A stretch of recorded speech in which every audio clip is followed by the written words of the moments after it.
இப்போ தான் நான் புதுசாக தைச்சு பழகுறேன், எனக்கு தையல் வந்து சரியாக வந்து வரமாட்டேங்குது அப்படின்னு சொல்கிறவங்களுக்கு தான் அந்த வீடியோ.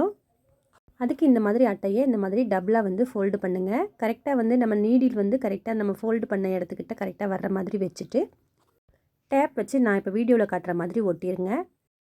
இந்த மாதிரி ஒட்டினதுக்கப்புறம் இதுக்கு மேலே தான் நம்ம கிளாத்தை வச்சு தைக்க போகிறோம். இப்போ கிளாத்தை வச்சு எப்படி தைக்கிறதுன்னு சொல்லி பார்க்கலாம்.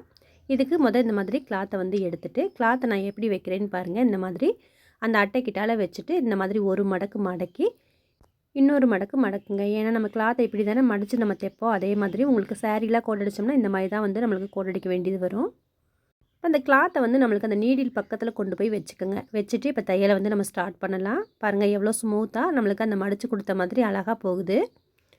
இனி இந்த மாதிரி மடித்து தைக்கிறதுக்கு நம்ம சிரமப்படவே தேவையில்லை. புதுசாக பழகுறவங்களுக்கு இந்த வீடியோ வந்து ரொம்ப பயனுள்ளதாக இருக்கும்னு நினைக்கிறேன். இந்த வீடியோ பிடிச்சிருந்தா ஒரு லைக் பண்ணுங்கள். அப்படியே நம்ம சேனலையும் சப்ஸ்கிரைப் பண்ண மறந்துடாதீங்க. தேங்க்யூ.